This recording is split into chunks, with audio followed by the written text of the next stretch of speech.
Magandang umaga po sa inyong lahat. Ito po si Dr. Jeff Ho.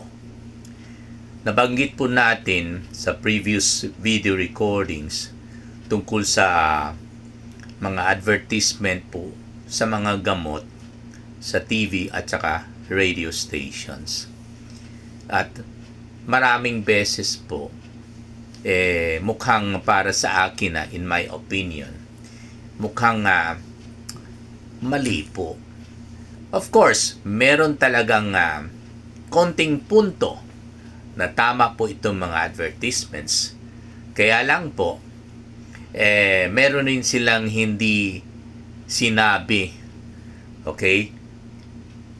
Para lang mabili kaagad ng mga consumers yung produkto nila. Kumbaga, tinago po nila yung kailangan banggitin sana. Okay? Now, anyway, ang mga red flags or mga warning signs na dapat alamin po ng publiko para mag-decide sila kung bibilin ba nila yung produkto na yan mga ganito ha. Okay?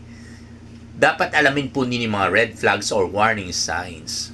Okay? Before you buy a certain product. No? Okay? Lalo pag in-advertise po. Okay? So, ano mga red flags or warning signs na dapat mag-ingat po tayo before tayo magbili ng gamot? Number 1, pag in-advertise po sa TV or radio stations, no? Pero hindi naman ako nagsabi na karamihan ang in-advertise sa TV radio stations ay mukhang hindi effective. Pwede effective, pero dapat alamin po ninyo kung saan sila effective na hindi talaga nila banggitin or binanggit sa kanilang advertisement. Okay, kaya maganda i-advertise sa TV radio stations because, well, nasa inyo na yan kung bibili kayo. Basta sa amin, para sa itong problema. Yun pala, okay, yung problema ninyo may ibang dahilan. Okay, yung problema na hindi binanggit sa advertisement, okay, pero para sa ibang problema yung gamot nila, okay, ay pinapalabas nila. Kaya, kayo, siyempre, bibili kayo. Akala ninyo, pwede, para yung problema ito, ganito rin ang problema ko. Masakit, aray, no? Makati, or sakit ang singaw ko, no? Bibilin ko ito kasi pareho kami problema. Yung dahilan, iba naman ang dahilan. Kaya, kadalasan mga pasyente natin ay pumupunta sa clinic hindi gumaling at nagreklamo sa akin kasi sabi ng advertisement daw pwede daw para sa ganitong problema. Kaya syempre sa experience po natin we were able to conclude, okay, and more or less come up with an analysis na parang hindi tama ang advertisement. Kaya mag-ingat po kayo pag in-advertise po sa radio or TV stations. Okay, not because the medicine is not a genuine one, but because the medicine may not be for your problem because your problem has a different cause, unlike that medicine which is for the same problem, okay, with a cause which is different from your cause. Ganun po yan. Okay? So, pangalawa, pag, syempre, maraming nag-advertise, mga endorsers from TV personalities, mga actors or actresses, or even doctors, no? At, syempre, hindi naman nila sabihin na effective talaga ito para sa sakit mo. Hindi. Kadalasan sasabihin nila, pwede ito sa kidneys, pwede ito sa liver, no? Or banggitin nila, may diabetes ako, may high blood ako, ito ang ininom ko. Akala ninyo, pwede na yun para sa sakit ninyo na high blood or diabetes. Oh. So, they just advertise in the form of association. Banggitin nila yung isang organ such as kidney or liver, banggitin nila yung isang sakit such as hypertension or diabetes or migraine, at babanggitin nila yung produkto nila na in-endorse nila.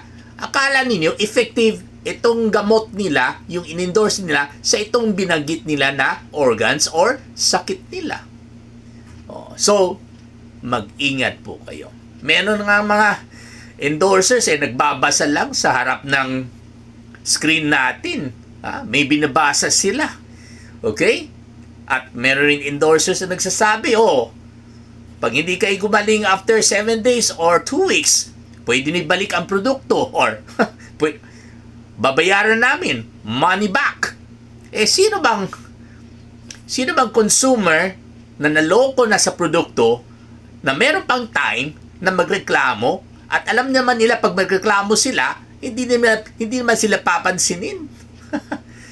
Wala na silang oras magreklamo at para sa kanila, sige na lang. Okay na yun. Sayang yung 300 ko, 500 ko, sige na lang. Bahala na. At least na-try ko. Ayun ang problema. At pag wala po silang clinical datos or clinical data to support their claim that their medicine is effective, then you have to think twice or thrice or even 1,000 times before you buy that certain medicine. Okay? So, yun po ang dapat obserbahan po ninyo. At sa bandang huli na naman, ilang beses ko sinabi ito, I think hindi naman ito red flag o warning. Ito po ay nagsasabi na sila ng totoo. Sa bandang huli ng advertisement, makikita ninyo o marinig po ninyo, no approved therapeutic value. Sa Tagalog, walang halaga sa mga sakit. Ayan pala bakit bibili pa po kayo? Kasi sa testimonya, convincing. Kala lang ninyo. Sa testimonya, pinapalabas na gumaling sila sa kanilang mga sakit dahil sa produkto na in-endorse nila. Pero walang basis po yan. Okay? At alam naman po ninyo na itong mga kumpanya na medyo questionable ang kanilang produkto,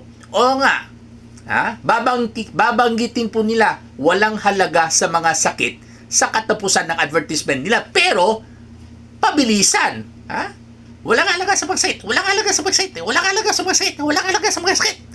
Ayan. So, alam na ninyo na tinatakpan nila yung katotohanan na walang halaga sa mga sakit yung produkto nila. Maraming salamat po.